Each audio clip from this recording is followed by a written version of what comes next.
देवताओं ने कहा, समस्त पदार्थों के ज्ञाताओं में श्रेष्ठ सूत जी, आप क्रमशः देश काल आदि का वर्णन करें।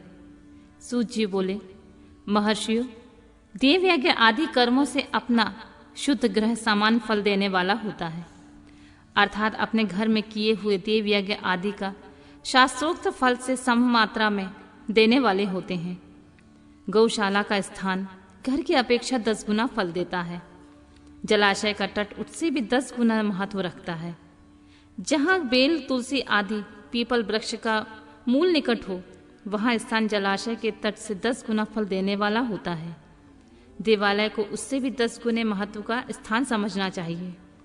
देवालय से भी 10 गुना महत्व रखता है तीर्थ भूमि का तट, उससे 10 गुना श्रेष्ठ है नदी का किनारा, उससे 10 गुना उत्कृष्ट है तीर्थ नदी का तट, और उससे भी 10 गुना महत्व रखता है सप्तगंगा नामक नदियों का तीर्थ।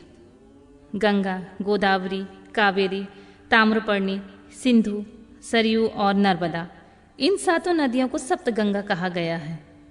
समुद्र के तट का स्थान इनसे भी 10 गुना पवित्र माना गया है, और पर्वत के शिखर का प्रदेश महासमुद्र से भी 10 गुना पावन है। सबसे अधिक महत्व वह स्थान जानना चाहिए जहाँ मन लग जाए। यहाँ तक देश का वर्णन हुआ है, अब काल का तारतम्य बताया जाता है। सतयुग में यज्ञ, दान आदि का कर्म पूर्ण फल देने वाले होते हैं, ऐसा जानना चाहिए। त्रेता युग में उसका 3/4 फल मिलता है। द्वापर में सदा आधे ही फल की प्राप्ति कही गई है। कलयुग में 1/4 ही फल की प्राप्ति समझनी चाहिए, और आधा कलयुग बीतने पर उस 1/4 फल में से भी 1/4 कम हो जाता है। शुद्ध अंतःकरण वाले पुरुष को शुद्ध एवं पवित्र दिन सम फल देने वाला होता है। ब्राह्मणों, सूर्य संक्रांति के दिन किया हुआ सत्कर्म पूर्वोक्त शुद्ध दिन की अपेक्षा 10 गुना फल देने वाला होता है। यह जानना चाहिए, उससे भी 10 गुना महत्व उस कर्म का है जो विषुव नामक योग में किया जाता है। दक्षिणायन आरंभ होने के दिन अर्थात कर्क की संक्रांति में किए हुए पुण्य कर्म का महत्व विषुव में 10 गुना अधिक माना गया है। उससे भी 10 गुना मकर संक्रांति में, और उससे 10 गुना चंद्र ग्रहण में किए हुए पुण्य का महत्व है। सूर्य ग्रहण के समय सबसे उत्तम है, उसमें किए हुए पुण्य कर्म का फल चंद्र ग्रहण से भी अधिक और पूर्व मात्रा में होता है। इस बात की विज्ञ पुरुष जानते हैं।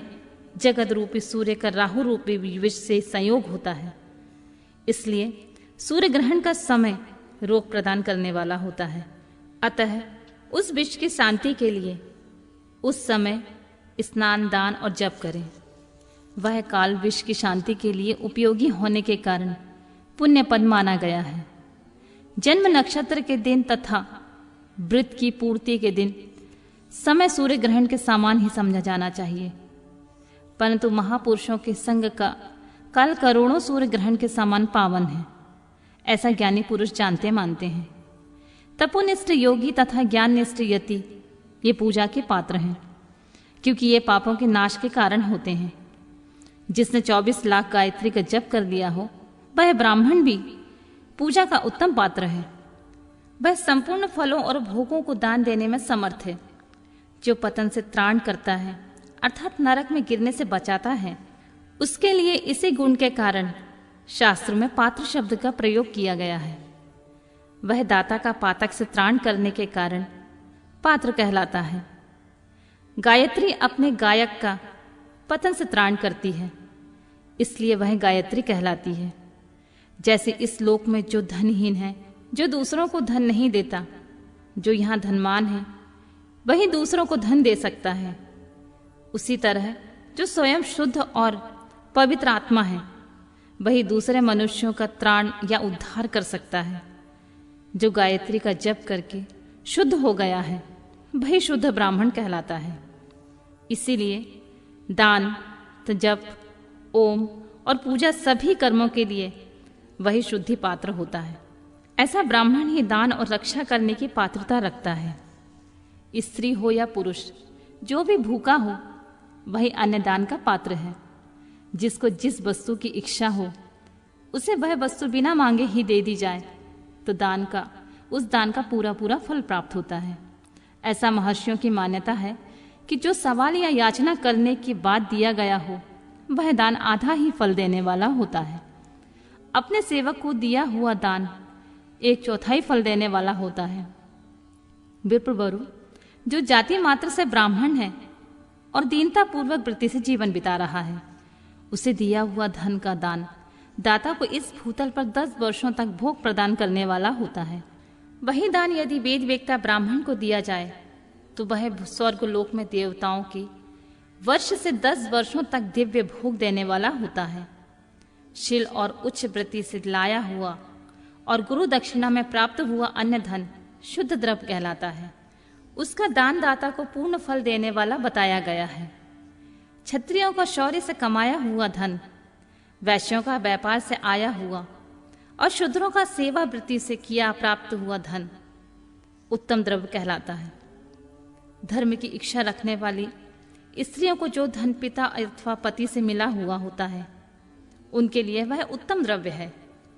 गौ आदि 12 वस्तुओं से चैत्र आदि 12 महीनों में क्रमशः दान करना चाहिए। गौ, भूमि, तिल, स्वर्ण, घी, वस्त्र, दान, गुड़, चांदी, नमक, कोहड़ा और कन्या, ये सभी 12 वस्तुएं होती हैं। इनमें गौदान से कायिक, वाचिक और मानसिक पापों का निवारण तथा कायिक आदि पुण्य कर्मों की पुष्टि होती है। ब्राह्मणों, भूमि का दान इंद्रलोक और परलोक की प्रतिष्ठा की प्राप्ति कराने वाला होता है। तिल का दान बलवर्धक और मृत्यु का निवारक होता है।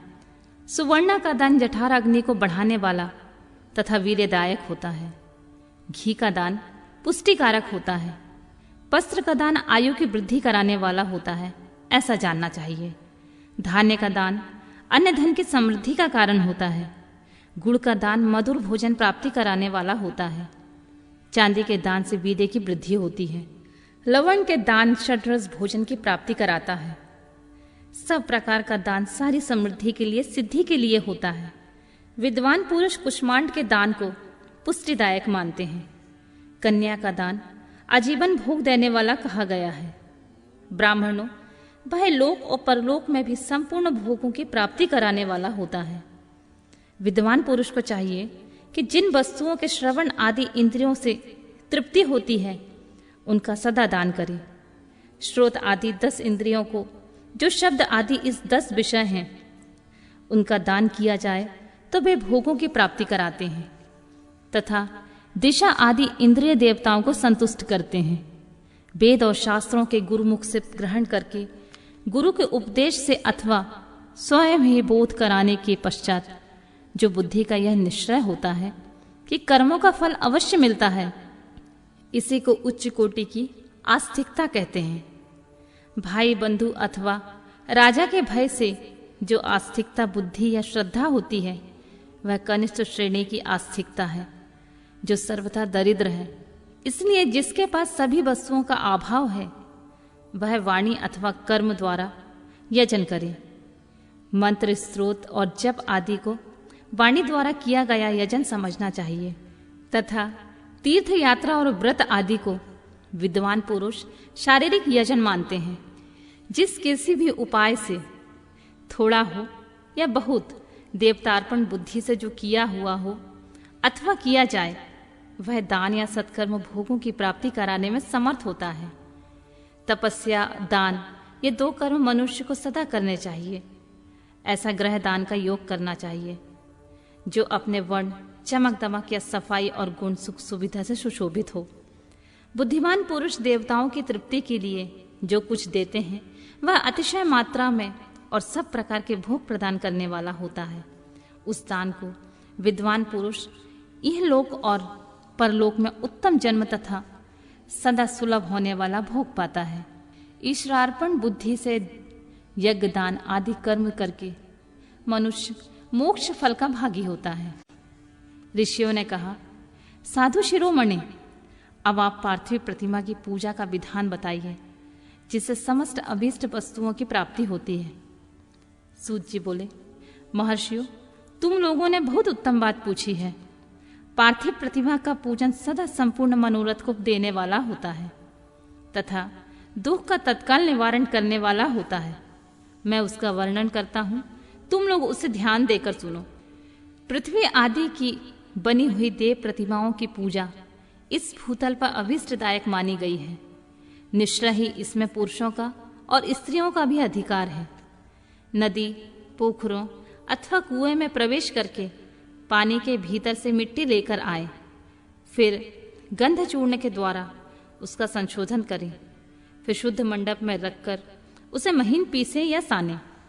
इसके बाद हाथ में प्रतिमा बनाएं और दूध से उसका सुंदर संस्कार करें।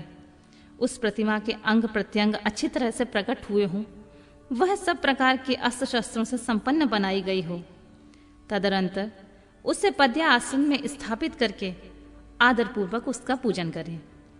गणेश, सूर्य, विष्णु, दुर्गा और शिव की प्रतिमा का, शिव का एवं शिवलिंग का द्विज को सदा पूजन करना चाहिए। षोडशोपचार पूजा जनित फल की सिद्धि के लिए 16 उपचारों द्वारा पूजन करना चाहिए। पुष्प से प्रोषण और मंत्र पाठ पूर्वक अभिषेक करें। अघहनी के चावल से नैवेद्य तैयार करें। सारा नैवेद्य एक कुंडप लगभग पाव भर होना चाहिए। घर में पार्थिव पूजन के लिए एक कुंडप और बाहर किसी मनुष्य द्वारा स्थापित शिवलिंग की पूजा के लिए एक सेर भर नैवेद्य तैयार करना आवश्यक है, ऐसा जानना चाहिए।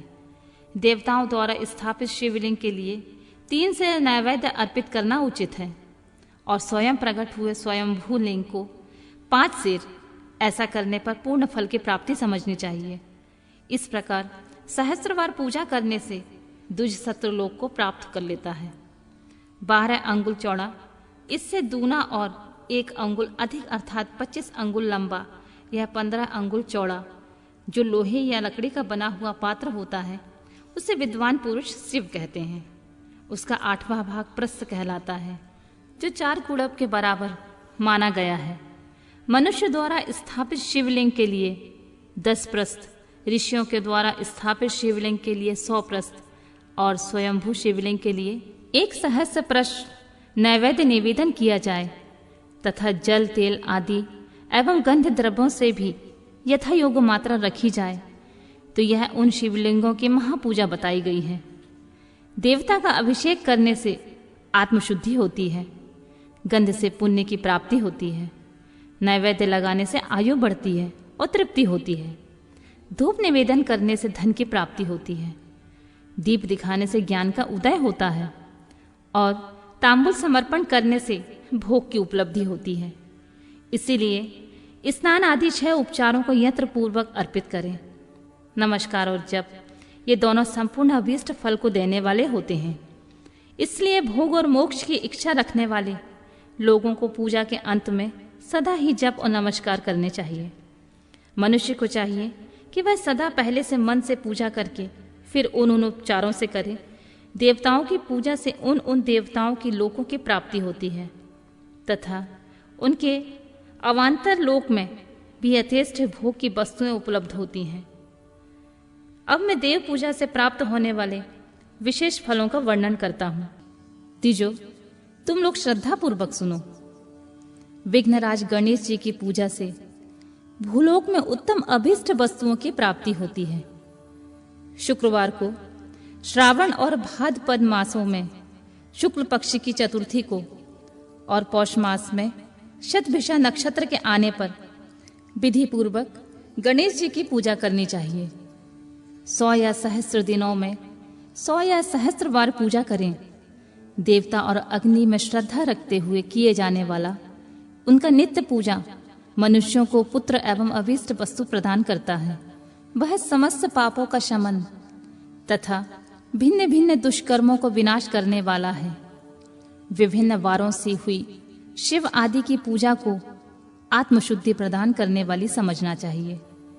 वार या दिन, तिथि, नक्षत्र और योगों का आधार है। समस्त कामनाओं को देने वाला है। उससे बुद्धि और क्षय नहीं होती, इसलिए उसे पूर्ण ब्रह्म स्वरूप मानना चाहिए। सूर्योदय काल से लेकर सूर्योदय काल आने तक एक बार की स्थिति मानी गई है। जो ब्राह्मण आदि सभी वर्णों के कर्मों का आधार है। विहित तिथि के पूर्व भाग में की हुई देव पूजा मनुष्यों को पूर्ण भोग प्रदान करने वाली होती है। यदि मध्याह्न के बाद तिथि का आरंभ होता है तो रात्रि युक्त तिथि का पूर्व भाग पितरों के श्राद्ध आदि कर्म के लिए उत्तम बताया जाता है। ऐसी तिथि का परभाग ही दिन में युक्त होता है, अतः वही देव कर्म के लिए प्रशस्त माना गया है। यदि मध्याह्न काल तक तिथि रहे तो उदय व्यापिनी तिथि को ही देव कार्य में ग्रहण करना चाहिए। इसी तरह शुभ तिथि एवं नक्षत्र आदि ही देव कार्य में ग्राह्य होते हैं। वार आदि का भली भांति विचार करके पूजा और जप आदि करने चाहिए। वेदों में पूजा शब्द की अर्थ की इस प्रकार योजना की गई है। पूजा यते अनेनीति पूजा, यही पूजा शब्द की व्यो उत्पत्ति है। पूर्व का अर्थ है भोग और फल की सिद्धि, जिस कर्म से संपन्न होती है उसका नाम है पूजा। मनोवांछित वस्तु तथा ज्ञान यही अभीष्ट वस्तुएं हैं। सकाम भाव वाले अभीष्ट भोग अपेक्षित होते हैं और निष्काम भाव वाले अर्थ परमार्थिक ज्ञान, ये दोनों ही पूजा शब्द के अर्थ होते हैं। इन्हें योजना करने से ही पूजा शब्द की सार्थकता है। इस प्रकार लोक और वेद में पूजा शब्द का अर्थ विख्यात है। नित्य और नैमित्तिक कार्य कालांतर में फल देते हैं, किंतु काव्य और कर्म की यदि भली भांति अनुष्ठान हुआ हो तो वह तत्काल फलद होता है। प्रतिदिन एक पक्ष, एक मास और एक वर्ष तक लगातार पूजन करने से उन कर्मों की प्राप्ति होती है और उनसे वैसे ही पापों का क्रमशः क्षय होता है। प्रत्येक मास से कृष्ण पक्ष की चतुर्थी तिथि को की हुई महागणपति की पूजा एक पक्ष के पापों का नाश करने वाली होती है और एक पक्ष तक उत्तम भोग रूपी फल देने वाली होती है। चैत्र मास में चतुर्थी की हुई पूजा एक मास तक किए हुए पूजन का फल देने वाली होती है और जब सूर्य सिंह राशि पर स्थित हो उस समय भाद्रपद मास वाली चतुर्थी को ही की हुई गणेश जी की पूजा एक वर्ष तक मनोवांछित भोग प्रदान करती है, ऐसा जानना चाहिए। श्रावण मास में रविवार को हस्त नक्षत्र से युक्त सप्तमी तिथि को तथा माघ शंख सप्तमी को भगवान सूर्य का पूजन करना चाहिए। ज्येष्ठ तथा भाद्रपद मासों के बुधवार को श्रवण नक्षत्र से युक्त द्वादशी तिथि को केवल द्वादशी को ही किया गया भगवान विष्णु का पूजन अभीष्ट संपत्ति देने वाला माना गया है। श्रावण मास में की जाने वाली श्री हरि की पूजा अभीष्ट मनोरथ और आरोग्य प्रदान करने वाली होती है। अंगों एवं उपकरणों सहित पूर्वोक्त गौ आदि 12 वस्तुओं का दान करने से जिस फल की प्राप्ति होती है उसी के द्वादशी तिथि में आराधना द्वारा श्री विष्णु की तृप्ति करके मनुष्य प्राप्त कर लेता है। जो द्वादशी तिथि को भगवान विष्णु के 12 नामों द्वारा 12 ब्राह्मणों को षोडोपचार पूजन करता है वह उनकी प्रसन्नता प्राप्त कर लेता है। इसी प्रकार संपूर्ण देवताओं के विभिन्न 12 नामों द्वारा किया हुआ 12 ब्राह्मणों का पूजन उन देवताओं को प्रसन्न करने वाला होता है। कर्क की संक्रांति से युक्त श्रावण मास में नवमी तिथि को मृगशिरा नक्षत्र के योग में अंबिका का पूजन करें। वे संपूर्ण मनोवांछित भोगों तथा फलों को देने वाली हैं। ऐश्वर्य की इच्छा रखने वाले पुरुष को उस दिन अवश्य उनकी पूजा करना चाहिए। अश्विन माघ में शुक्ल पक्ष की नवमी तिथि संपूर्ण अभीष्ट फल देने वाली होती है। उसी मास से कृष्ण पक्ष की चतुर्दशी को यदि रविवार पड़ा हो तो उस दिन का विशेष महत्व बढ़ जाता है। उसके साथ ही यदि आद्रा और महाआद्रा सूर्य संक्रांति से युक्त आद्रा का योग हो तो उस अवसर पर की हुई शिव पूजा का विशेष महत्व माना गया है। माँ कृष्ण चतुर्दशी को की हुई शिव की पूजा संपूर्ण अभिष्ट फल को देने वाली होती है। वह मनुष्यों की आयु बढ़ाती है, मृत्यु कष्ट को दूर हटाती है और समस्त सिद्धियों की प्राप्ति कराती है। जेठ मास में चतुर्दशी को यदि महाआद्रा का योग हो अथवा मार्गशीर्ष मास में किसी भी तिथि को यदि आद्रा नक्षत्र हो तो उस अवसर पर विभिन्न वस्तुओं से बनी हुई मूर्ति के रूप में शिव की जो 16 उपचारों से पूजा करता है, उस पुण्यात्मा के चरणों का दर्शन करना चाहिए। भगवान शिव की पूजा मनुष्यों को भोग और मोक्ष देने वाली होती है, ऐसा जानना चाहिए। कार्तिक मास के प्रत्येक वार और तिथि आदि में महादेव का पूजन का विशेष महत्व है। कार्तिक मास आने पर विद्वान पुरुष दान, तप, होम, जप और नियम आदि के द्वारा समस्त देवताओं का षोडशोपचारों द्वारा पूजन करें। उनके पूजन में देव प्रतिमा, ब्राह्मण तथा मंत्रों का उपयोग आवश्यक है। ब्राह्मणों को भोजन कराने से वह पूजन कर्म संपन्न होता है। पूजक को चाहिए कि वह कामनाओं को त्याग कर पीड़ा रहित और देवाराधन में तत्पर रहे। कार्तिक मास में देवताओं का यजन, पूजन समस्त भोगों को देने वाला, व्याधियों को हर लेने वाला तथा भूतों और ग्रहों का विनाश करने वाला होता है। कार्तिक मास के रविवार को भगवान सूर्य की पूजा करने और तेल तथा सूती वस्त्र देने से मनुष्यों के कोढ़ आदि रोगों का नाश होता है। हर्रे, काली मिर्च, वस्त्र और खीरा आदि का दान और ब्राह्मणों की प्रतिष्ठा करने से क्षय के रोग का नाश होता है। दीप और सरसों के दान से मिर्गी का रोग मिट जाता है। कृतिका नक्षत्र से युक्त सोमवार को किया हुआ शिव जी का पूजन मनुष्यों के महान दारिद्र्य को मिटाने वाला और संपूर्ण संपत्ति को देने वाला होता है। घर के आवश्यक सामग्रियों के साथ ग्रह और क्षेत्र आदि का दान करने से उक्त फल की प्राप्ति होती है। कृतिका युक्त मंगलवार को श्री स्कंदन का पूजन करने से तथा दीपक एवं घंटा आदि के दान देने से मनुष्यों को शीघ्र ही वाक सिद्धि प्राप्त हो जाती है। उनके मुंह से निकली हुई हर बात सत्य हो जाती है। कृतिका युक्त बुधवारों को किया हुआ श्री विष्णु जी का यजन तथा दही भात का दान मनुष्यों को उत्तम संतान की प्राप्ति कराने वाला होता है। कृतिका युक्त गुरुवार को धन से ब्रह्मा जी का पूजन तथा मधु, सोना और घी का दान करने से मनुष्य के भोग वैभव की वृद्धि होती है। कृतिका युक्त शुक्रवारों को गजानन गणेश जी की पूजा करने से तथा गंध, पुष्प एवं अन्य का दान देने से मानवों के भोग की पदार्थों की वृद्धि होती है। उस दिन सोना चांदी आदि का दान करने से बांध्या को भी उत्तम पुत्र की प्राप्ति होती है। कृतिका युक्त शनिवार को दिव्य पाकों की वंदना, दिग्गजों, नागों और सेतपालों का पूजन, त्रिनेत्रधारी रुद्र, पापहारी विष्णु और ज्ञानदाता ब्रह्मा का आराधन और धन्वंतरी एवं दोनों अश्विन कुमारों का पूजन करने से रोग, दुर्मृत्यु एवं अकाल मृत्यु का निवारण होता है तथा तात्कालिक व्याधियों की शांति हो जाती है। नमक, लोहा, तेल और उड़द आदि का त्रिकुट, सौंठ, पीपल और गोल मिर्च, फल, गंध और जल आदि का, घृत आदि द्रव पदार्थों का और सुवर्ण, मोती एवं कठोर वस्तुओं का दान देने से स्वर्गलोक की प्राप्ति होती है। इनमें से नमक आदि का मान कम से कम 1 प्रस्थ सेर होना चाहिए। सुवर्ण आदि का मान कम से कम 1 पल। धन के संक्रांति से युक्त पौष मास में उषा काल में शिव आदि समस्त देवताओं का पूजन क्रमशः समस्त सिद्धियों को प्राप्ति कराने वाला होता है। इस पूजन के अघनी के चावल से तैयार किए गए हव्य का नैवेद्य उत्तम बताया जाता है।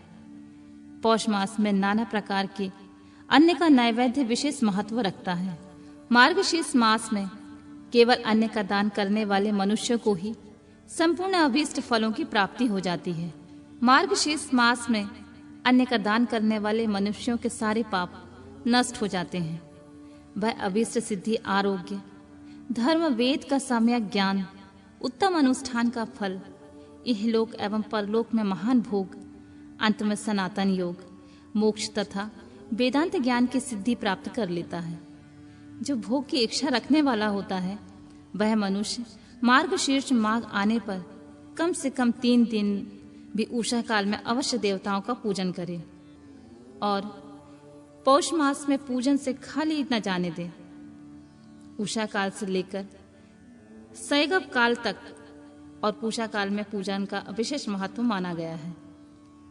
पौष मास में पूरे महीने भर जितेंद्रिय और निराहार रहकर द्विज प्रातः काल से मध्याह्न काल तक वेद माता गायत्री का जप करे। तत्पश्चात रात को सोने के समय तक पंचाक्षर आदि मंत्रों का जप करे। ऐसा करने वाला ब्राह्मण ज्ञान पाकर शरीर छूटने के बाद मोक्ष प्राप्त कर लेता है। द्विजेतर नर नारियों को त्रिकाल स्नान एवं पंचाक्षर मंत्र के ही निरंतर जप से विशुद्ध ज्ञान प्राप्त हो जाता है। इष्ट मंत्रों का सदा जाप करने से बड़े बड़े पापों का भी नाश हो जाता है। सदा चराचर जगत बिंदु नाद स्वरूप है, बिंदु शक्ति है और नाद शिव। इस तरह यह जगत शिव शक्ति स्वरूप ही है। नाद बिंदु का और बिंदु इस जगत का आधार है। ये बिंदु और नाद शक्ति और शिव संपूर्ण जगत के आधार रूप में स्थित है। बिंदु और नाद से युक्त सब कुछ शिव स्वरूप है, क्योंकि वही सबका आधार होता है। आधार में ही अध्यय का समावेश अथवा लय होता है। यही सरलीकरण है। यही सरलीकरण की स्थिति से ही सृष्टि काल की जगत का प्रादुर्भाव होता है। इसमें संशय नहीं है। शिवलिंग बिंदी नाद स्वरूप है, अतः उसे जगत का कारण बताया जाता है। बिंदु देव है और नाद शिव। इन दोनों का संयुक्त रूप ही शिवलिंग कहलाता है। अतः जन्म से संकट से छुटकारा पाने के लिए शिवलिंग की पूजा करनी चाहिए। बिंदु रूपा देवी उमा माता है और नाद स्वरूप भगवान शिव पिता। इन माता पिता को पूजित होने से परमानंद की ही प्राप्ति होती है। अतः परमात्मा का लाभ लेने के लिए शिवलिंग का विशेष रूप से पूजन करना चाहिए। देवी उमा जगत की माता है और भगवान शिव जगत के पिता। जो इनकी सेवा करता है उस पुत्र पर उन दोनों माता पिता की कृपा नित्य अधिकाधिक बढ़ती रहती है। वह पूजक पर कृपा करके उसे अपना आंतरिक ऐश्वर्य प्रदान करते हैं। अतः मुनीश्वरों, आंतरिक आनंद की प्राप्ति के लिए शिवलिंग को माता पिता का स्वरूप मानकर उनकी पूजा करनी चाहिए। भर्ग शिव पुरुष रूप है और भर्गा शिव अथवा शक्ति प्रकृति कहलाती हैं। अव्यक्त आंतरिक अधिष्ठान रूप गर्भ को पुरुष कहते हैं और सुव्यक्त आंतरिक अधिष्ठान भूत गर्भ को प्रकृति। पुरुष आदि गर्भ है। वह प्रकृति रूप गर्भ से युक्त होने के कारण गर्भवान है, क्योंकि वही पुरुष प्रकृति का जनक है। प्रकृति में पुरुष का संयोग होता है। यही पुरुष से उसका प्रथम जन्म कहलाता है। अव्यक्त प्रकृति से महत्व आदि से क्रम से जो जगत का व्यक्त होना है, यही उस प्रकृति का द्वितीय जन्म कहलाता है। जीव पुरुष से ही बारंबार जन्म और मृत्यु को प्राप्त होता है। माया द्वारा अन्य रूप से प्रकट किए जाना ही उनका जन्म कहलाता है। जीव का शरीर जन्म काल से ही जीर्ण होने लगता है, इसलिए उसे जीव की संज्ञा दी गई है। जो जन्म लेता है और विविध पाशों द्वारा तनाव में पड़ता है, उसका नाम जीव है। जन्म और बंधन जीव शब्द का ही अर्थ होता है। अतः जन्म मृत्यु रूपी बंधन की निवृत्ति के लिए जन्म का अधिष्ठान भूत मातृ पितृ स्वरूप शिवलिंग का पूजन करना चाहिए। गाय का दूध, गाय का दही, गाय का घी, इन तीनों को पूजन के लिए शहद और शक्कर के साथ पृथक पृथक भी रखें और इन सब को मिलाकर सम्मिलित रूप से पंचामृत भी तैयार कर लें। इनके द्वारा शिवलिंग का अभिषेक और स्नान कराएं। फिर गाय के दूध और अन्य से मेल से नैवेद्य तैयार करें। प्रणव मंत्र के उच्चारण पूर्वक उसे भगवान शिव को अर्पित करें। संपूर्ण प्रणव को ध्यान लिंग कहते हैं। स्वयं भूलिंग नाद स्वरूप होने के कारण नादलिंग कहा गया है। यंत्र या अर्धा बिंदु स्वरूप होने के कारण बिंदुलिंग के रूप में विख्यात हैं। उसमें अचल रूप से प्रतिष्ठित जो शिवलिंग है वह मकार स्वरूप है, इसलिए मकार लिंग कहलाता है। सवारी निकालने आदि के लिए जो चरलिंग होता है उस विकार स्वरूप होने के कारण उकारलिंग कहा गया है। जो पूजा दीक्षा देने में जो गुरु या आचार्य है उनका विग्रह आकार का प्रतीक होने का आकार लिंग माना गया है। इस प्रकार आकार, उकार, मकार, बिंदु, नाद और ध्वनि के रूप में लिंग के 6 भेद हैं। इन 6 लिंगों की नित्य पूजा करने से साधक जीवन मुक्त हो जाता है, इसमें संशय नहीं है। ऋषि बोले, प्रभु महामुने, आप हमारे लिए क्रमशः षड्जलिंग स्वरूप प्रणय का महत्तम और शिव भक्त के पूजन का प्रकार बताइए। सूत जी बोले, महर्षियों, आप लोग तपस्या के धनी हैं। आपने यह बड़ा सुंदर प्रश्न उपस्थित किया है, किंतु इसका ठीक ठीक उत्तर महादेव ही जानते हैं, दूसरा कोई नहीं। तथापि भगवान शिव की कृपा से ही मैं उस विषय का वर्णन करूंगा। वे भगवान शिव हमारी और आप लोगों की रक्षा का भारी भार बारंबार स्वयं ही ग्रहण करें। प्रणाम है प्रकृति से उत्पन्न संसार रूपी महासागर का। प्रणव इससे पार करने के लिए दूसरी नाव नव, इसलिए इस ओमकार के प्रणव को संज्ञा देते हैं। ओमकार अपने जप करने वाले साधकों से कहता है, प्रपंच ना नहीं है, वह तुम लोगों के लिए। अतः इसी भाव को लेकर ज्ञानी पुरुष ओम को प्रणव नाम से जानते हैं, अर्थात यह सब तुम उपासकों को बलपूर्वक मोक्ष तक पहुंचा देगा। इसी अभिप्राय से भी इसे ऋषि मुनि प्रणव कहते हैं। अपना जप करने वाले योगियों के तथा अपने मंत्रों की पूजा करने वाले उपासक के समक्ष कर्मों का नाश करके यह दिव्य नूतन ज्ञान देता है, इसलिए इसका नाम प्रणव है। उन माया रहित महेश्वर को ही नव अर्थात नूतन कहते हैं। वे परमात्मा प्रकट रूप से नव अर्थात शुद्ध स्वरूप हैं, इसलिए प्रणव कहलाते हैं। प्रणव साधक को नव अर्थात नवीन कर देता है, इसलिए भी विद्वान पुरुष उसे प्रणव के नाम से जानते हैं, अथवा प्रकट रूप से नव दिव्य परमात्मा ज्ञान प्रकट करता है, इसलिए वह प्रणव है। प्रणव के 2 भेद बताए गए हैं, स्थूल और सूक्ष्म। एक अक्षर रूप जो ओम है उसे सूक्ष्म प्रणव जानना चाहिए, और नमः शिवाय यह 5 अक्षर वाले मंत्र को स्थूल प्रणव मानना चाहिए। जिसमें 5 अक्षर व्यक्त नहीं है वह सूक्ष्म है, जिसमें 5 अक्षर संयुक्त रूप से व्यक्त हैं वह स्थूल है। जीवान मुक्त पुरुष के लिए सूक्ष्म प्रणव के जप का विधान है, वही उसके लिए समस्त साधनों का सार है। यद्यपि जीवांत मुक्त के लिए वही साधन की आवश्यकता नहीं है, क्योंकि वह सिद्ध रूप है। तथापि दूसरों की दृष्टि में जब तक उसका शरीर रहता है तब तक उसके द्वारा प्रणव जप की सहज साधना स्वतः होती रहती है। वह अपने देह का विलय होने तक सूक्ष्म प्रणव मंत्र का जाप और उसके अर्थमूल परमात्म तत्व का अनुसंधान करता रहता है। वह शरीर नष्ट हो जाता है और तब वह पूर्ण ब्रह्म स्वरूप शिव को प्राप्त कर लेता है। यह सुनिश्चित बात है। जो अर्थ का अनुसंधान न करके केवल मंत्र का जाप करता है उसे निश्चय ही योग की प्राप्ति होती है। जिसने 36 करोड़ मंत्र का जप कर लिया हो उसे अवश्य ही योग प्राप्त हो जाता है। सूक्ष्म प्रणव के हास्य और दीर्घ के भेद से 2 रूप जानने चाहिए, अकार, उकार, मकार, बिंदु, नाद, शब्द, काल और कला। इनमें युक्त जो प्रणव है उसे दीर्घ प्रणव कहते हैं।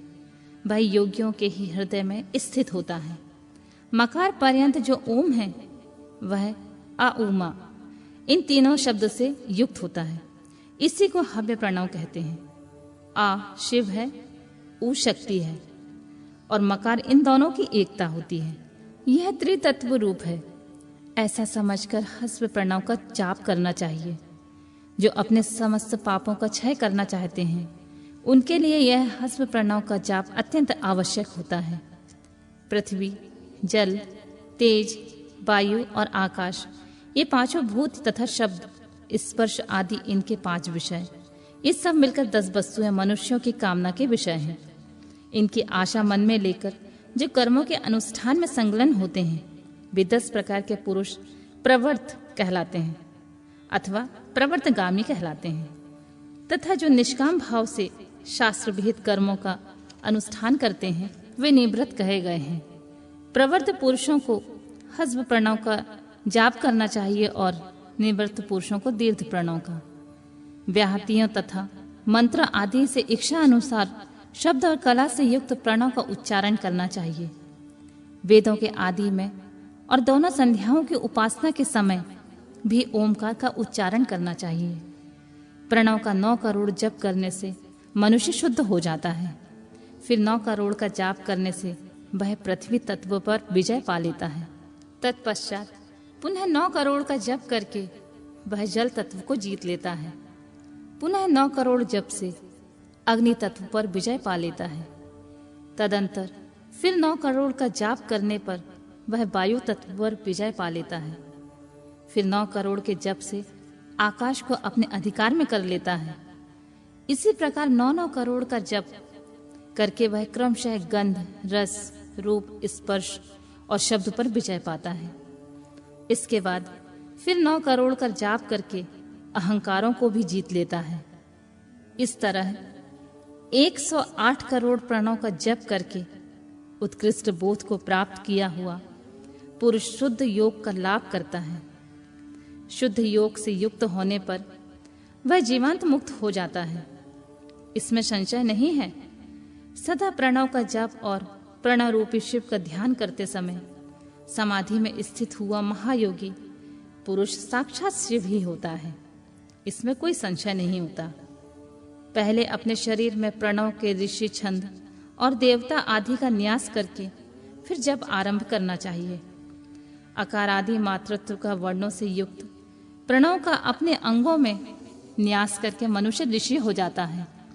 मंत्रों के 10 विध संस्कार, मातृका न्यास तथा षोडशोधन आदि के साथ संपूर्ण न्यास फल उसे प्राप्त होता है।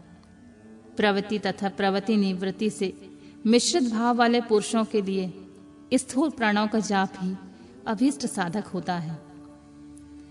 क्रिया, तप और जप के योग से शिव योगी 3 प्रकार के होते हैं, जो क्रमशः क्रिया योगी, तपो योगी और जप योगी कहलाते हैं, जो धन आदि वैभव से पूजा सामग्री का संचय करके हाथ आदि अंगों से नमस्कार आदि क्रिया करते हुए इष्ट देव की पूजा में लगा रहता है, वह क्रिया योगी कहलाता है।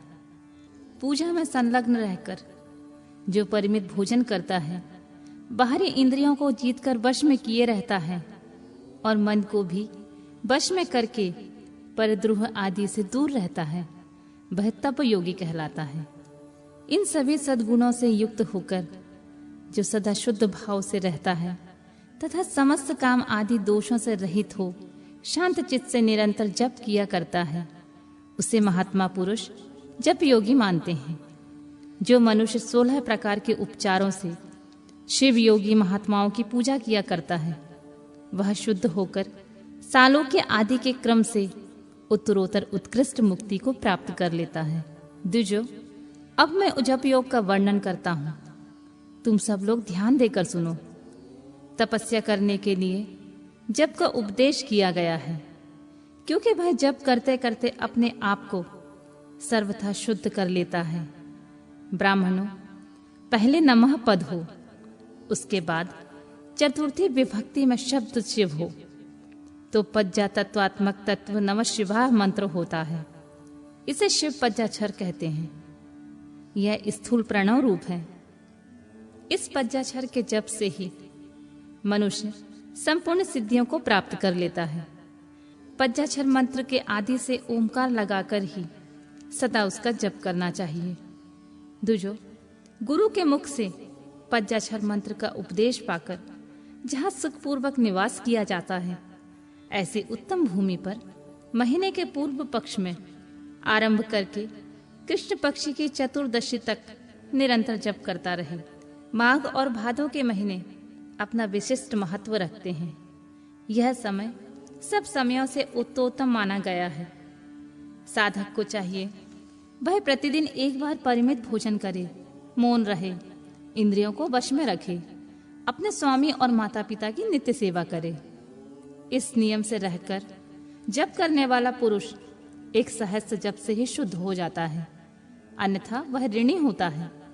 भगवान शिव का निरंतर चिंतन करते हुए पज्जाक्षर मंत्र का 5 लाख का जप करे। जप काल में इस प्रकार ध्यान करे, कल्याणदाता भगवान शिव कमल के आसन पर विराजमान हैं। उनका मस्तक श्री गंगा जी तथा चंद्रमा की कला से सुशोभित है। उनकी बाईं जांघ पर आदि शक्ति भगवती उमा बैठी हैं।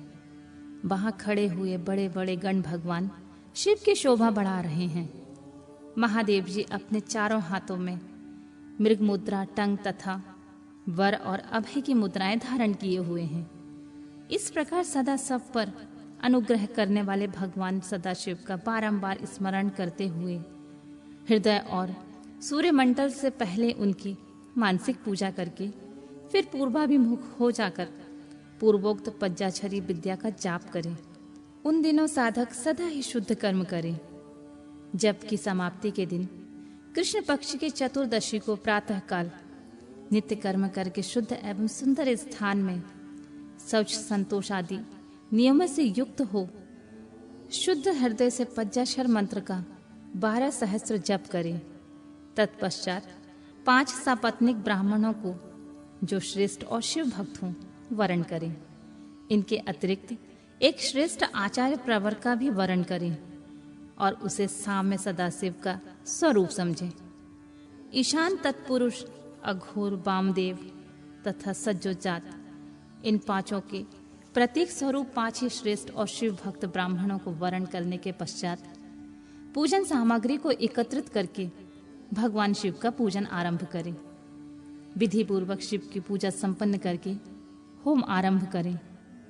अपने ग्रह सूत्र के अनुसार सुखांत कर्म करके अर्थात परिसमुहन, उपलेपन, उल्लेखन, मृदु उदरण, अभ्युक्षण, इन पज्य भू संस्कारों के पश्चात वेदी पर स्वामी मुख अग्नि को स्थापित करें। कुशक पिंडिका के अनंतर प्रज्वलित अग्नि में आज भगांत आहुति देकर प्रस्तुति होम का कार्य आरंभ करें। कपिला गाय के घी से 11, 101 अथवा 1001 आहुतियां स्वयं ही दें अथवा विद्वान पुरुष शिव भक्त ब्राह्मण से 108 आहुतियां दिलाएं। होम कर्म समाप्त होने पर गुरु को दक्षिणा के रूप में 1 गाय और 1 बैल देना चाहिए। ईशान आदि का प्रतीक रूप जिन 5 ब्राह्मणों को वरण किया गया हो उनको ईशान आदि का स्वरूप ही समझें तथा आचार्य को साम्य सदाशिव का स्वरूप मानें। इसी भावना के साथ उनके चरण धोएं और उनके चरणोदक से अपने मस्तक को सींचें। ऐसा करने से वह साधक अनगिनत तीर्थों में तत्काल स्नान करने का फल प्राप्त कर लेता है। उन ब्राह्मणों को भक्ति पूर्वक दशांश अन्न देना चाहिए। गुरु पत्नी को पराशक्ति मानकर उनका भी पूजन करें। ईशान आदि क्रम से उन सभी ब्राह्मणों का उत्तम अन्न से पूजा करके अपने वैभव विस्तार के अनुसार रुद्राक्ष, वस्त्र, बड़ा और पुआ आदि अर्पित करें। तदनंतर दिक्पालदिक को बलि देकर ब्राह्मणों को भरपूर भोजन कराएं। इसके बाद देवेश्वर शिव से प्रार्थना करके अपना जाप समाप्त करें। इस प्रकार पुरुषरण करके मनुष्य उस मंत्र को सिद्ध कर लेता है। फिर 5 लाख जप करने से समस्त पापों का नाश हो जाता है। तदनंतर पुनः 5 लाख जप करने पर अतल से लेकर सत्यलोक तक 14 भुवनों पर क्रमशः अधिकार प्राप्त हो जाता है। यदि अनुष्ठान पूर्ण होने से बीच में साधक की मृत्यु हो जाती है तो वह परलोक में उत्तम भोग भोगने के पश्चात पुनः पृथ्वी पर जन्म लेकर पंचाक्षर मंत्र के जप का अनुष्ठान करता है। समस्त लोगों का ऐश्वर्य पाने के पश्चात वह मंत्र को सिद्ध करने वाला पुरुष यदि पुनः 5 लाख जप करे तो उसे ब्रह्मा जी का सामीप्य प्राप्त होता है। पुनः 5 लाख जप करने से सारूप्य नामक ऐश्वर्य प्राप्त होता है। 100 लाख जप करने से वह साक्षात ब्रह्मा के समान हो जाता है। इस तरह कार्य ब्रह्मा का सामुझ्य प्राप्त करके वह ब्रह्मा का प्रलय होने तक उस लोक में यथेष्ट भोग भोगता है। फिर दूसरे कल्प का आरंभ होने पर वह ब्रह्मा जी का पुत्र होता है। उस समय फिर तपस्या करके दिव्य तेज से प्रकाशित हो वह क्रमशः मुक्त हो जाता है। पृथ्वी आदि कार्य स्वरूप भूतों द्वारा पाताल से लेकर सत्यलोक पर्यंत ब्रह्मा जी के 14 लोक क्रमशः निर्मित हुए हैं। सत्यलोक से ऊपर क्षमालोक तक जो 14 भुवन हैं वे भगवान विष्णु के लोक हैं। क्षमालोक से ऊपर सूचिलोक पर्यंत 28 भुवन स्थित हैं। सूचिलोक के अंतर्गत कैलाश में प्राणियों का संहार करने वाले रुद्रदेव विराजमान हैं। सूचिलोक से ऊपर अहिंसा लोक पर्यंत 56 भुवनों की स्थिति है। अहिंसा लोक का आश्रय लेकर जो ज्ञान कैलाश नामक नगर शोभा पाता है, उससे कार्यभूत महेश्वर सबको आदर्श करके रहते हैं। अहिंसा लोक के अंत में काल चक्र की स्थिति है। यहाँ तक महेश्वर के विराट स्वरूप का वर्णन किया गया है। वहीं तक लोकों का तिरोधान अथवा लय होता है। उससे नीचे कर्मों का भोग है और उससे ऊपर ज्ञान का भोग है। उसके नीचे कर्म माया और उसके ऊपर ज्ञान माया। अब मैं कर्म माया और ज्ञान माया का तात्पर्य बता रहा हूं। माँ का अर्थ है लक्ष्मी। उससे कर्म भोग यात प्राप्त होता है, इसलिए वह माया अथवा कर्म माया कहलाती है। इसी तरह माँ अर्थात लक्ष्मी से ज्ञान भोग यात अर्थात प्राप्त होता है, इसलिए उसे माया या ज्ञान माया कहा गया है। उपयुक्त सीमा के नीचे नश्रय भोग है, ऊपर नित्य भोग है।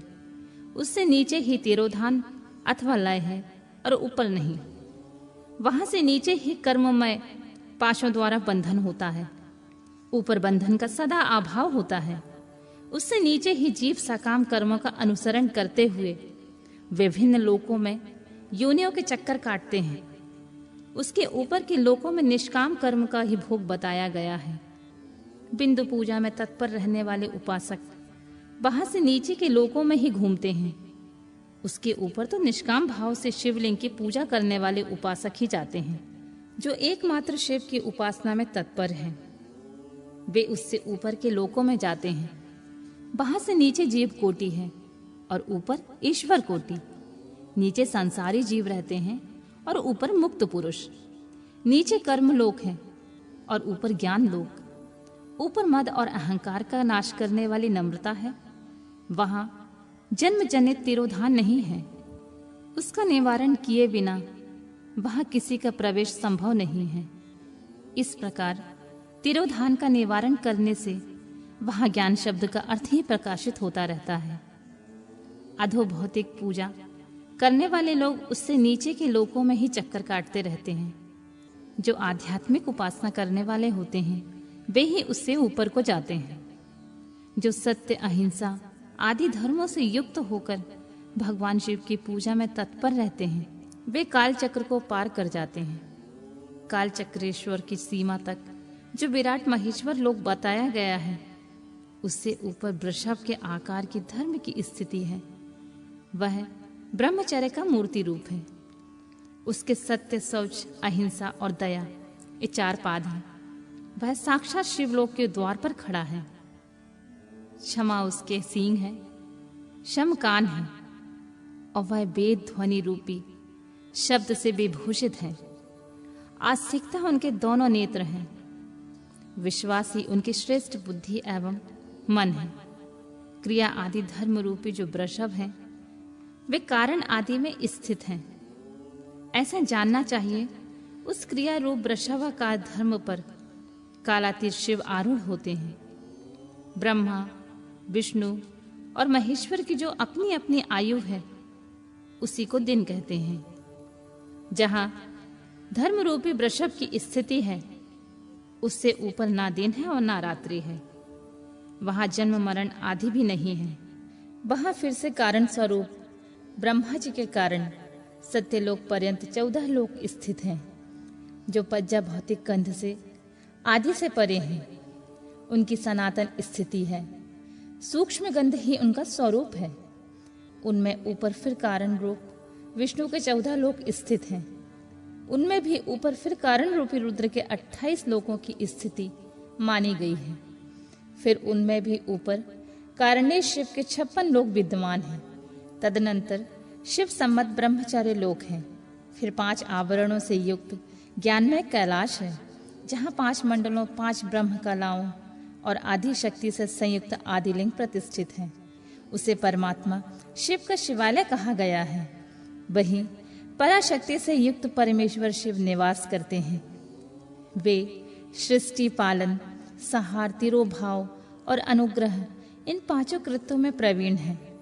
उनका श्री विग्रह सच्चिदानंद स्वरूप है।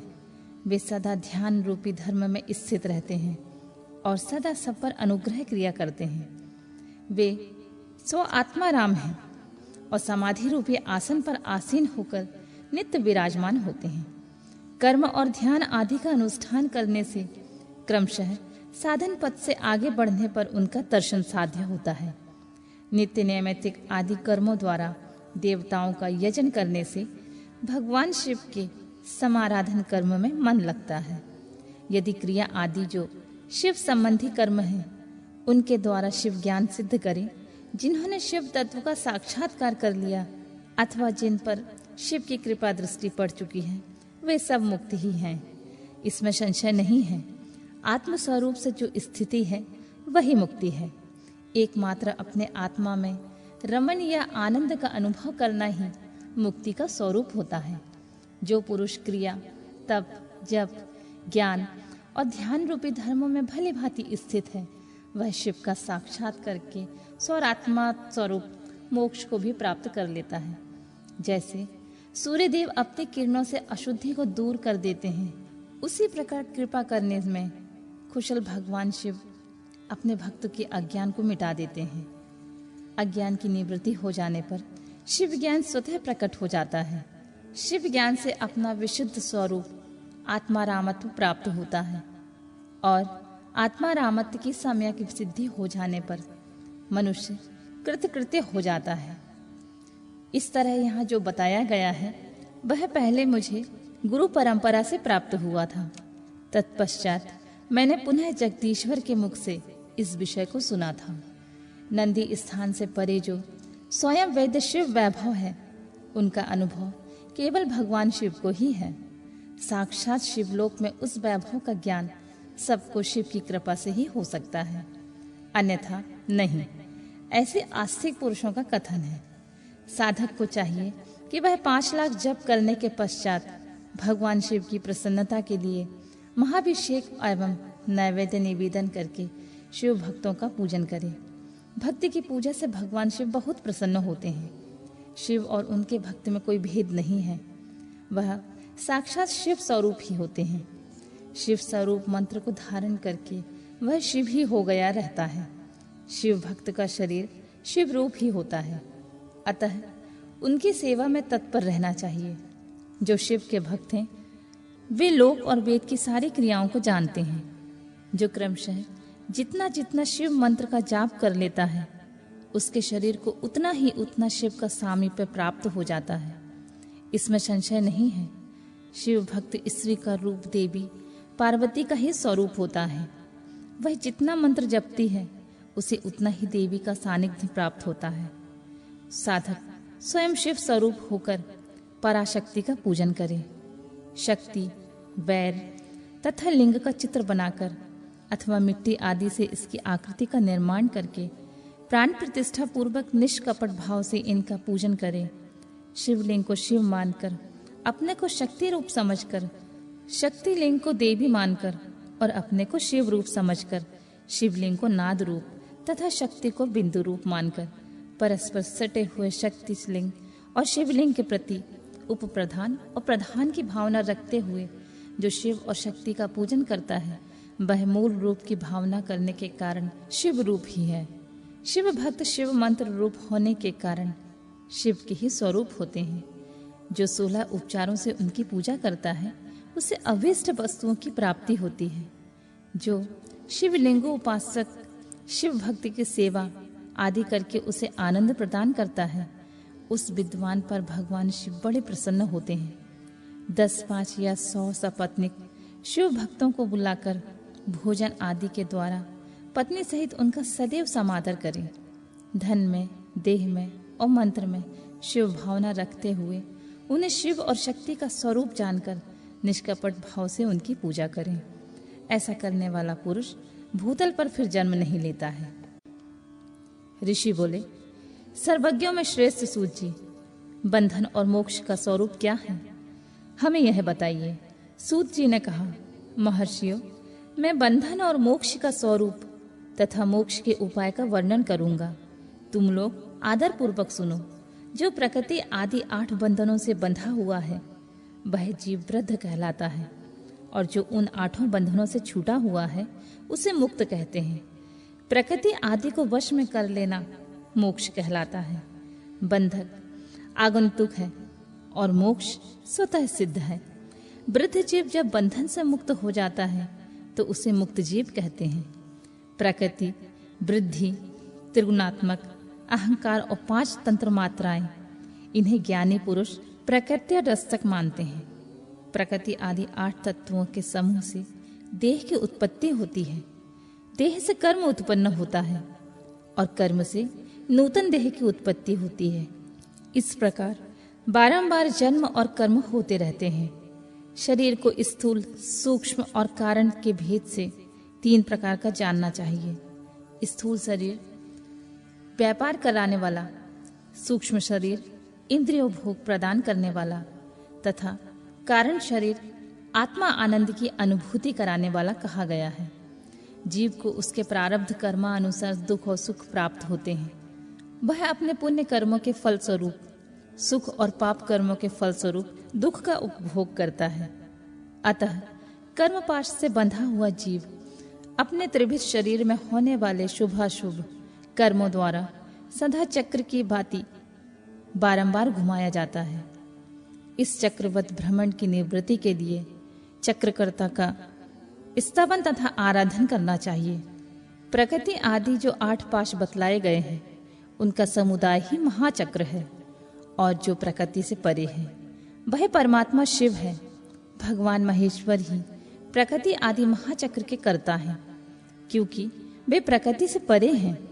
जैसे बकायन नामक वृक्ष की थाला जल को पीता और उगलता है, उसी प्रकार शिव प्रकृति आदि को अपने वश में करके उस पर शासन करते हैं। उन्होंने सबको वश में कर लिया है, इसलिए वे शिव कहे गए हैं। शिव ही सर्वज्ञ, परिपूर्ण तथा निष्प्रह है। सर्वज्ञता, तृप्ति, अनादि बोध, स्वतंत्रता, नित्य आलुप्त शक्ति से संयुक्त होना ही अपने भीतर अनंत शक्तियों को धारण करना। महेश्वर के इन 6 प्रकार के मानसिक ऐश्वर्यों को केवल वेद जानता है। अतः भगवान शिव के अनुग्रह ही प्रकृति आदि 8 तत्व वश में होते हैं। भगवान शिव की कृपा प्रसाद प्राप्त करने के लिए उन्हीं का पूजन करना चाहिए। यदि कहें शिव तो परिपूर्ण है, निश्चय स्प्रह है, उनकी पूजा कैसे हो सकती है, तो इसका उत्तर यह है कि भगवान शिव के उद्देश्य से उनकी प्रसन्नता के लिए किया हुआ सत्कर्म उनकी कृपा प्रसाद को प्राप्त कराने वाला होता है। शिवलिंग में शिव की प्रतिमा में तथा शिव भक्त जनों में शिव की भावना करके उनकी प्रसन्नता के लिए पूजा करनी चाहिए। वह पूजन शरीर से, मन से, वाणी से और धन से भी किया जा सकता है। उस पूजा से महेश्वर शिव जो प्रकृति से परे है पूजक पर विशेष कृपा करते हैं और उनका वह कृपा प्रसाद सत्य होता है। शिव की कृपा से कर्म आदि बंधन अपने वश में हो जाते हैं। कर्म से लेकर प्रकृति पर्यंत सब कुछ जब वश में हो जाता है तब वह जीव मुक्त कहलाता है और स्वरात्मा स्वरूप से विराजमान होता है। परमेश्वर शिव की कृपा से जब कर्म जनित शरीर अपने वश में हो जाता है तब भगवान शिव के लोक में निवास का सौभाग्य प्राप्त होता है। इसी को सालोक्य मुक्ति कहते हैं। जब तंत्र मात्राएं वश में हो जाती हैं तब जीव जगदम्बा सहित शिव का सामीप्य प्राप्त कर लेता है। यह सामीप्य मुक्ति है। उसके आयुध आदि और क्रिया आदि सब कुछ भगवान शिव के समान हो जाते हैं। भगवान का महाप्रसाद प्राप्त होने पर बुद्धि भी वश में हो जाती है। बुद्धि प्रकृति का कार्य है, उसका वश में होना सृष्टि मुक्ति कहा गया है। पुनः भगवान का महान अनुग्रह प्राप्त होने पर प्रकृति वश में हो जाएगी। उस समय भगवान शिव का मानसिक ऐश्वर्य बिना यत्न के ही प्राप्त हो जाएगा। सर्वज्ञता और तृप्ति आदि जो शिव के ऐश्वर्य हैं उन्हें पाकर मुक्त पुरुष अपने आत्मा में ही विराजमान होता है। वेद और शास्त्र में विश्वास रखने वाले विद्वान पुरुष इसी को सामुज्य मुक्ति कहते हैं। इस प्रकार लिंग आदि में शिव की पूजा करने से क्रमशः मुक्ति स्वतः प्राप्त हो जाती है। इसीलिए शिव की कृपा प्रसाद प्राप्त करने के लिए तत्संबंधी क्रिया आदि के द्वारा उन्हीं का पूजन करना चाहिए। शिव कृपा, शिव तप, शिव मंत्र, जप, शिव ज्ञान और शिव ध्यान के लिए सदा उत्तरोत्तर अभ्यास बढ़ाना चाहिए।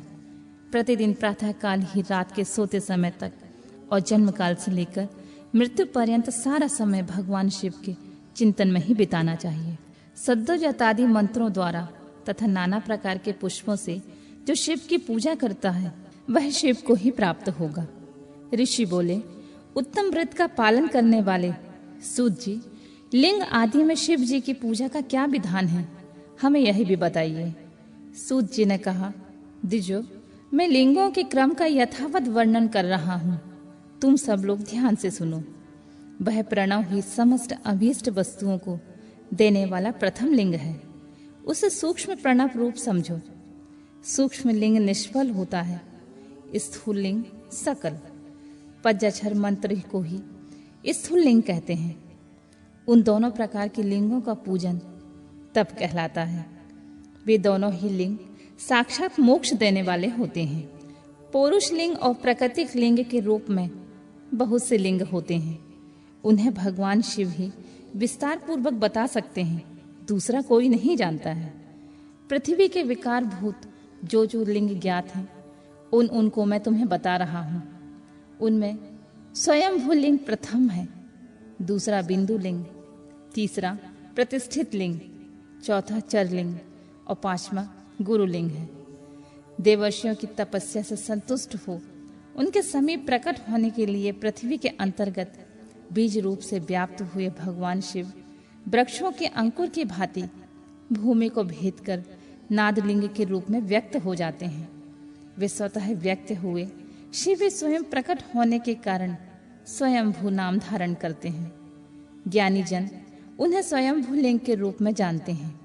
उस स्वयंभू की पूजा से उपासक का ज्ञान स्वयं बढ़ने लगता है। सोना चांदी के आदि पत्र पर, भूमि पर अथवा वेदी पर अपने हाथ से लिखित जो शुद्ध प्रणव मंत्र रूप लिंग है, उसमें तथा मंत्र लिख का आलेखन करके उसमें भगवान शिव की प्रतिष्ठा और आवाहन करें। ऐसा बिंदु नादमय लिंग स्थावर और जन्म दोनों प्रकार का होता है। इसमें शिव के दर्शन भावनामय ही होते हैं, ऐसा निसंदेह कहा जा सकता है। जिसको जहाँ भगवान शंकर प्रकट होने का विश्वास हो, उसके लिए वही प्रकट होकर वे अभीष्ट फल प्रदान करते हैं।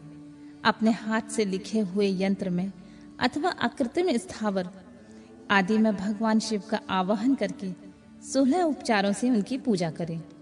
ऐसा करने से साधक स्वयं ही ऐश्वर्य को प्राप्त कर लेता है और इन साधन के अभ्यास से उसको ज्ञान भी होता है।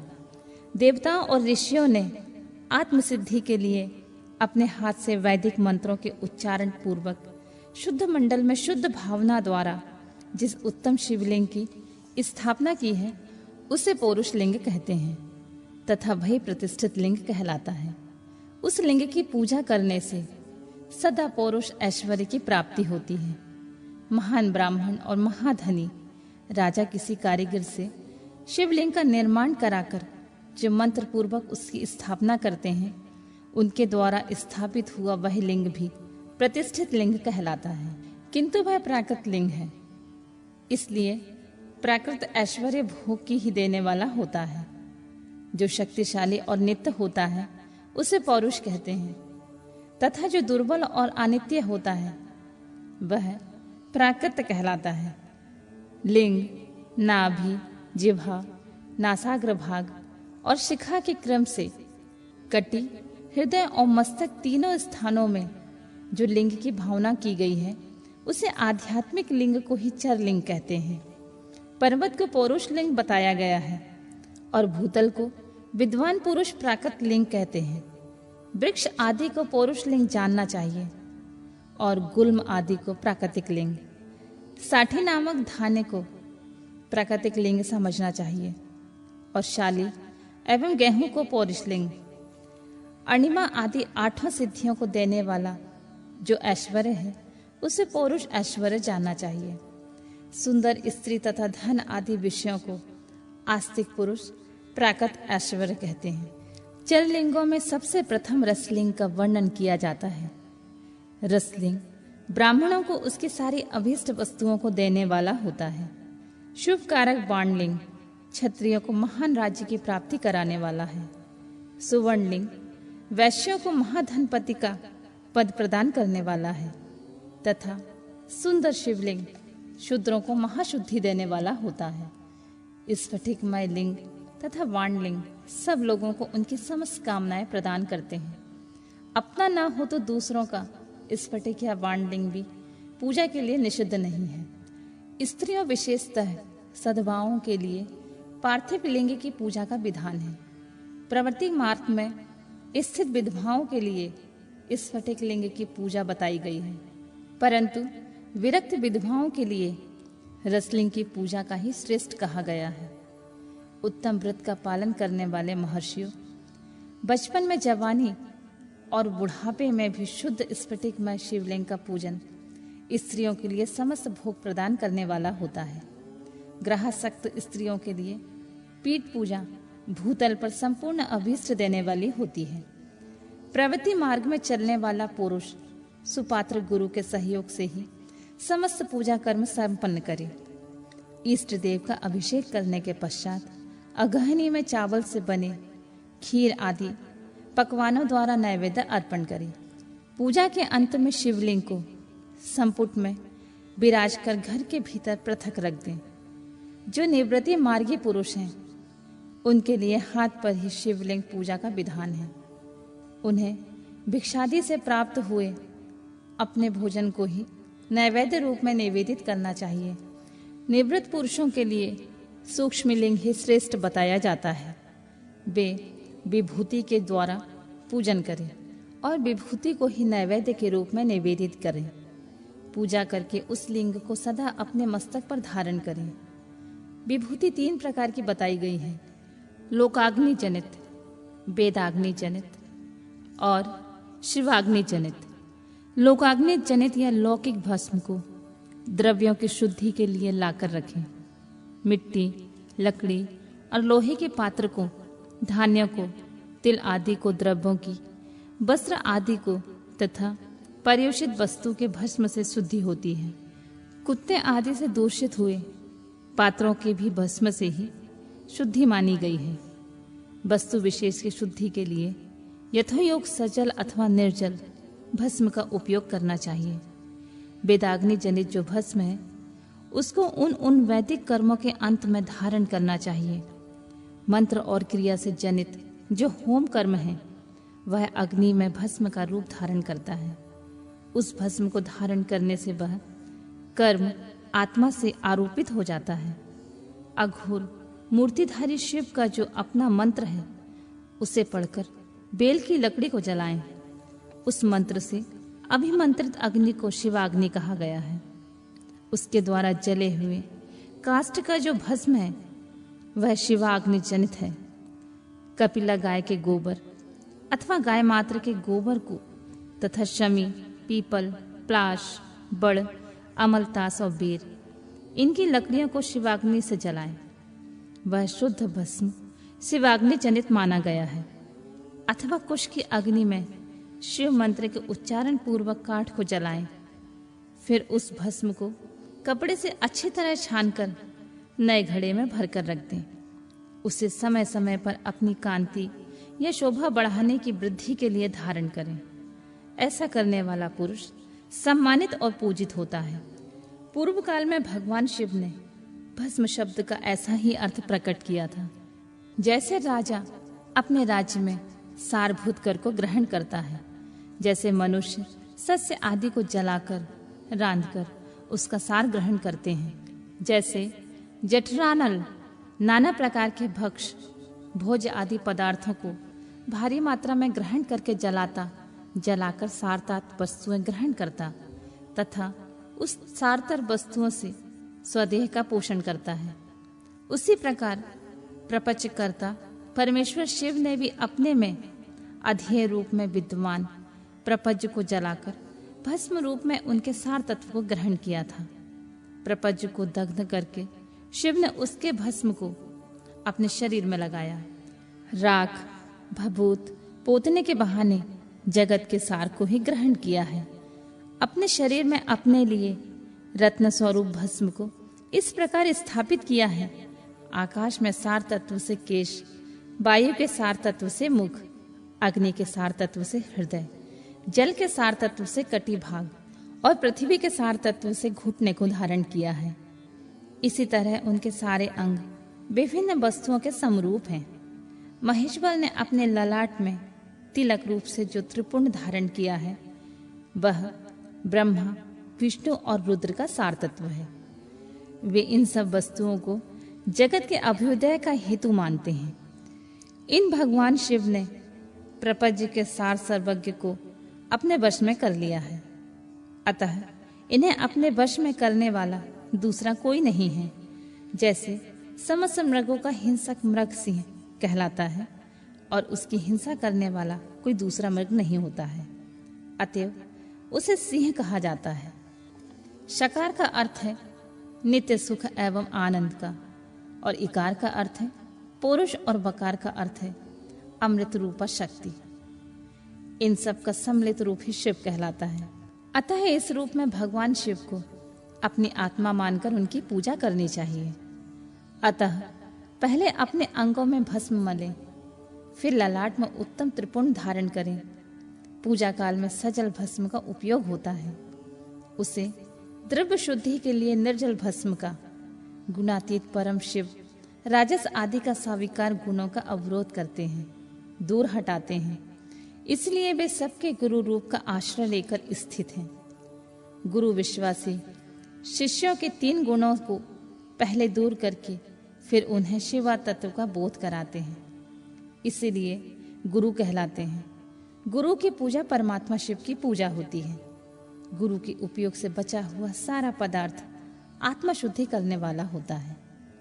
गुरु की आज्ञा के बिना उपयोग में लाया हुआ सब कुछ वैसा ही है जैसे चोर चोरी करके लाई हुई वस्तु का उपयोग करता है। गुरु से भी विशेष ज्ञानवान पुरुष मिल जाए तो उसे भी यत्नपूर्वक गुरु बना लेना चाहिए।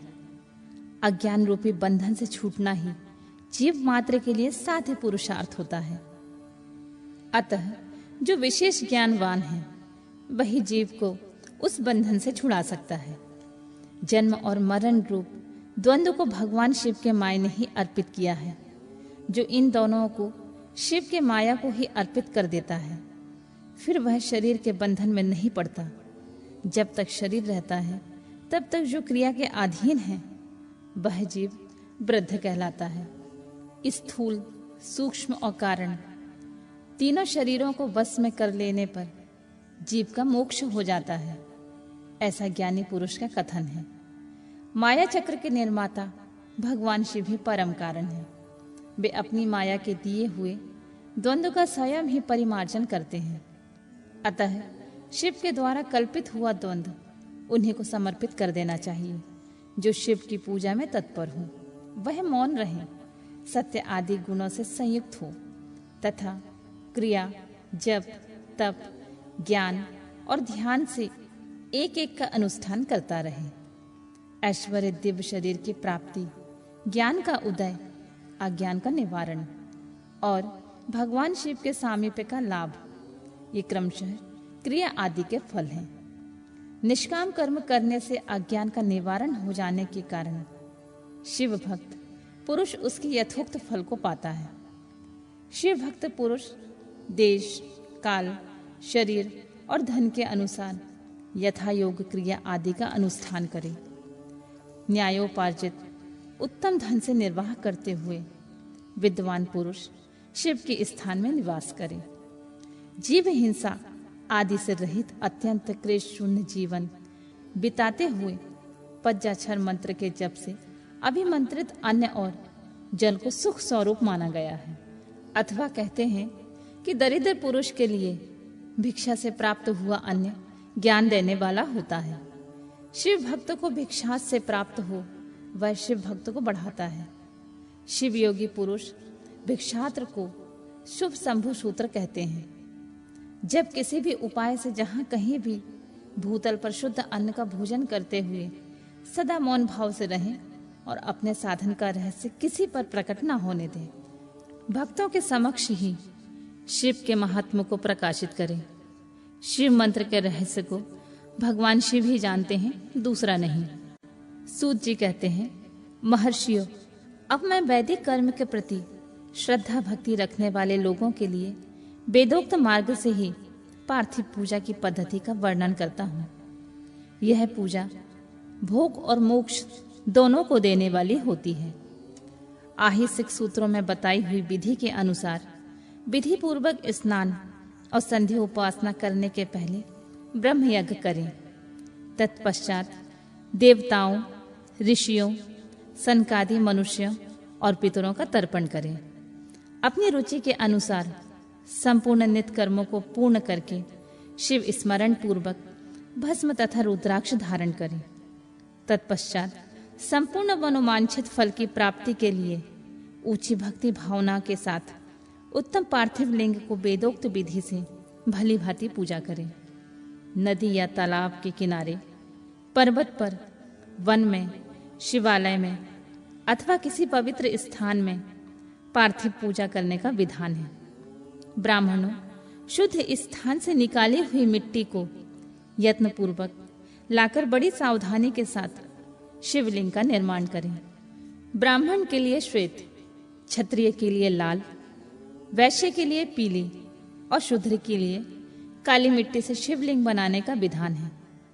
अथवा जहां जो मिट्टी मिल जाए उसी से शिवलिंग बनाएं। शिवलिंग बनाने के लिए प्रयत्न पूर्वक मिट्टी का संग्रह करके उस शुभ मृतिका को अत्यंत शुद्ध स्थान में रखें। फिर उसकी शुद्धि करके जल से सान कर पिंडी बना लें और वेदोक्त मार्ग से धीरे धीरे सुंदर पार्थिव लिंग की रचना करें। तत्पश्चात भोग और मोक्ष रूपी फल की प्राप्ति के लिए भक्ति पूर्वक उसका पूजन करें। उस पार्थिव लिंग की पूजन की जो विधि है, मैं उसे विधान पूर्वक बता रहा हूं, तुम सब लोग सुनो।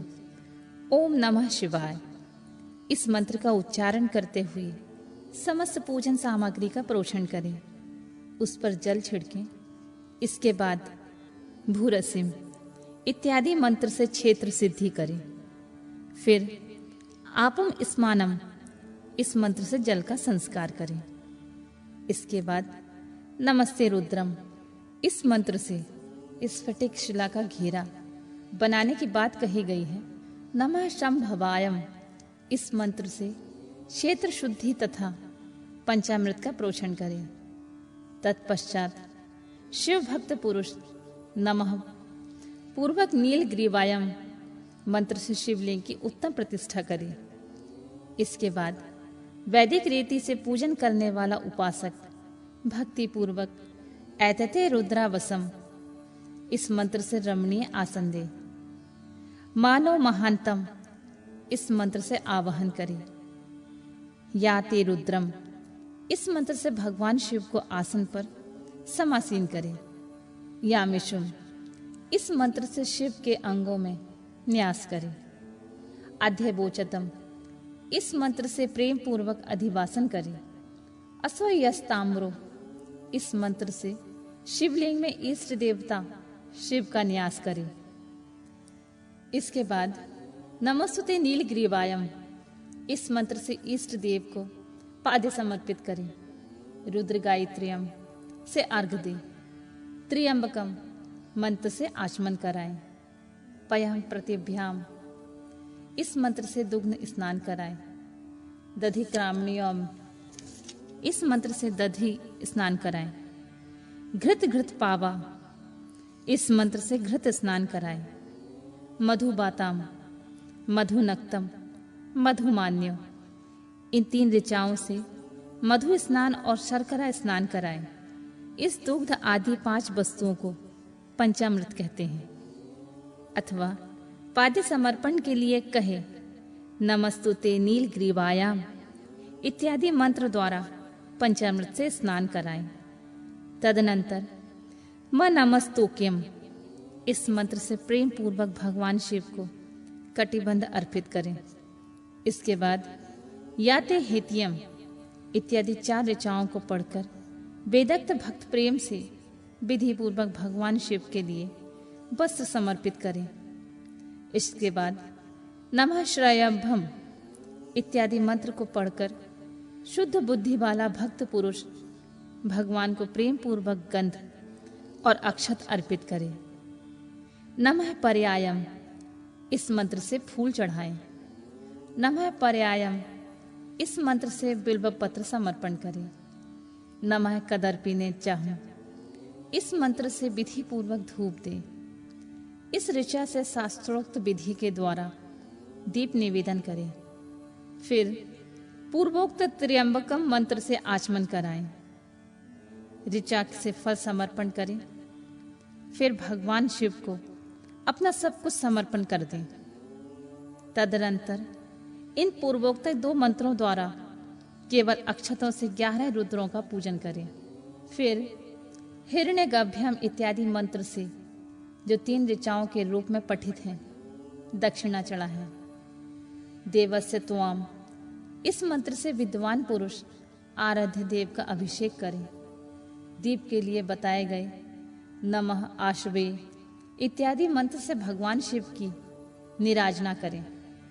तत्पश्चात इमा रुद्रायम इत्यादि 3 ऋचाओं से भक्ति पूर्वक रुद्रदेव को पुष्पांजलि अर्पित करें तथा वी के उपासक पूजनीय देवता की परिक्रमा करें तथा भगवान को साष्टांग प्रणाम करें। यतो यतम इस मंत्र से अभय नामक मुद्रा का, त्र्यंबकम मंत्र से ज्ञान नामक मुद्रा का तथा नमः सेनाम इत्यादि मंत्र से महामुद्रा का प्रदर्शन करें। नमो गोभ्यम इस ऋचा द्वारा धेनु मुद्रा दिखाएं। इस तरह 5 मुद्राओं का प्रदर्शन करके शिव संबंधी मंत्रों का जाप करें अथवा वेदज्ञ पुरुष शतरुंद्रिय मंत्र की आवृत्ति करें। तत्पश्चात वेदज्ञ पुरुष पंचांग पाठ करें। तदनंतर देवागातुम इत्यादि मंत्र से भगवान शिव का विसर्जन करें। इस प्रकार शिव पूजा की वैदिक विधि द्वारा विस्तार से प्रतिपादन किया गया है। महर्षियों, अब संक्षेप में पार्थिव पूजा की वैदिक विधि का वर्णन सुनो। सद्योजातम इस ऋचा से पार्थिव लिंग बनाने के लिए मिट्टी ले आए। वामदेवाय इत्यादि मंत्र से उसमें जल डालें। जब मिट्टी सनकर तैयार हो जाए तब अघोरम मंत्र से लिंग का निर्माण करें। फिर तत्पुरुषायम इस मंत्र से विधिवत भगवान शिव का आवाहन करें। तदनंतर ईशानम मंत्र से भगवान शिव को वेदी पर स्थापित करें। इनके सिवाय अन्य सभी विधानों को भी शुद्ध बुद्धि वाला उपासक संक्षेप में ही संपन्न करे। इसके बाद विद्वान पुरुष पंचाक्षर मंत्र से अथवा गुरु के दिए हुए अन्य किसी शिव संबंधी मंत्र से 16 उपचारों द्वारा विधि पूर्वक पूजन करें। भवाय भग्नशाय महादेवाय धीमहि उग्राय उग्नशाय शर्वाय शशिमोलिने इस मंत्र द्वारा विद्वान उपासक भगवान शंकर की पूजा करे। वह भ्रम छोड़कर उत्तम भाव भक्ति से शिव की आराधना करे, क्योंकि भगवान शिव भक्ति से ही मनोवांछित फल देते हैं। ब्राह्मणों, यहाँ जो वैदिक विधि से पूजन का क्रम बताया गया है, इसका पूर्ण रूप से आदर करता हुआ मैं पूजा की एक दूसरी विधि बता रहा हूँ, जो उत्तम होने के साथ सर्वसाधारण के लिए उपयोगी है। मुनिवरों, पार्थिव लिंग की पूजा भगवान शिव के नामों से बताई गई है। वह पूजा संपूर्ण अभीष्टों को देने वाली होती है। मैं उसे बताता हूँ, सुनो। हर महेश्वर, शंभु, शूलपाणी, पिनाकधृक, शिव, पशुपति और महादेव, ये क्रमशः शिव के 8 नाम कहे गए हैं। इनमें से प्रथम नाम के द्वारा अर्थात ओम हराय नमः का उच्चारण करके पार्थिव लिंग बनाने के लिए मिट्टी लाएं। दूसरे अर्थात ओम महेश्वराय नमः का उच्चारण करके लिंग निर्माण करें। फिर ओम शंभवे नमः बोलकर उस पार्थिव लिंग की प्रतिष्ठा करें। तत्पश्चात ओम शूलपाणिये नमः कहकर उस पार्थिव लिंग में भगवान शिव का आवाहन करें। ओम पिनाघ्रशे नमः कहकर उस शिवलिंग को नहलाएं। ओम शिवाय नमः बोलकर उनकी पूजा करें। फिर ओम पशुपतिये नमः कहकर क्षमा याचना करें और अंत में ओम महादेवाय नमः कहकर आराध्य देव का विसर्जन कर दें। प्रत्येक नाम के आगे ओमकार और अंत में चतुर्थी विभक्ति के साथ नमः पद लगाकर बड़े आनंद और भक्ति भाव से पूजन संबंधी सारे कार्य करने चाहिए। पटशर मंत्र से अंग न्यास और कर न्यास की विधि भली भांति संपन्न करके फिर नीचे लिखे अनुसार ध्यान करें, जो कैलाश पर्वत पर एक सुंदर सिंहासन के मध्य भाग में विराजमान है, जिनके वाम भाग में भगवती उमा उनसे सटकर बैठी हुई हैं। सनक सनंदन आदि भक्तजन जिनकी पूजा कर रहे हैं तथा जो भक्तों के दुख रूपी दावानल को नष्ट कर देने वाले अप्रमेय शक्तिशाली ईश्वर हैं, उन विश्व विभूषण भगवान शिव का चिंतन करना चाहिए। भगवान महेश्वर का प्रतिदिन इस प्रकार ध्यान करें। उनकी अंग कांति चांदी के पर्वत की भांति गौर है। वे अपने मस्तक पर मनोहर चंद्रमा का मुकुट धारण करते हैं। रत्नों के आभूषण धारण करने में उनका श्री अंग और भी उद्भासित हो उठा है। उनके चारों हाथों में क्रमशः परशु, मृग मुद्रा, वर और अभय मुद्रा सुशोभित हैं। वे सदा प्रसन्न रहते हैं, कमल के आसन में बैठे हैं और देवता लोग चारों ओर खड़े होकर उनकी स्तुति कर रहे हैं। उन्होंने वस्त्र की जगह व्याघ्र चर्म धारण कर रखा है। वे इस विश्व के आदि हैं, बीज रूप हैं तथा सबका समस्त भय हर लेने वाले हैं। उनके 5 मुख हैं और प्रत्येक मुखमंडल में 3-3 नेत्र हैं। इस प्रकार ध्यान और उत्तम पार्थिव लिंग की पूजा करके गुरु के दिए हुए पंचाक्षर मंत्र का विधि पूर्वक जप करें।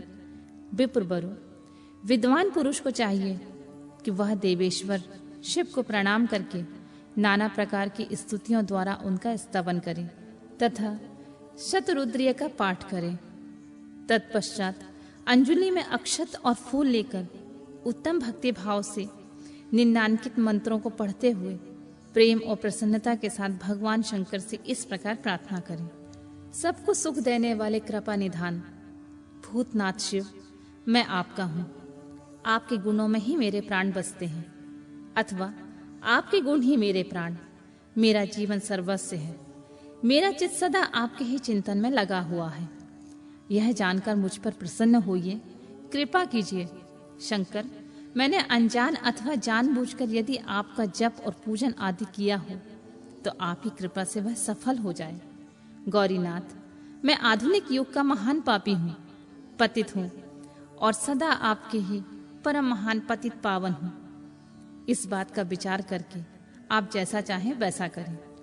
महादेव, सदाशिव, वेदों, पुराणों, नाना प्रकार के शास्त्रीय सिद्धांतों और विभिन्न महर्षियों ने भी अब तक आपको पूर्ण रूप से नहीं जाना है। फिर मैं कैसे जान सकता हूँ महेश्वर?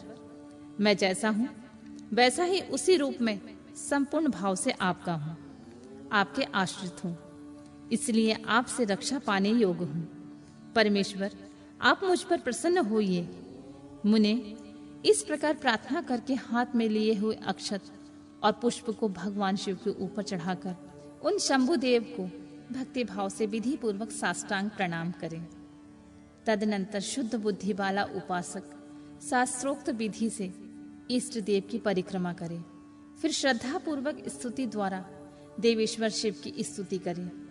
इसके बाद गला बजाकर एवं पवित्र विनीत चित्त वाला साधक भगवान को प्रणाम करे और आदर पूर्वक विज्ञति करे और उसके बाद विसर्जन। मुनिवरों, इस प्रकार विधि पूर्वक पार्थिव पूजा बताई गई है। वह भोग और मोक्ष देने वाली तथा भगवान शिव के प्रति भक्ति भाव को बढ़ाने वाली होती है।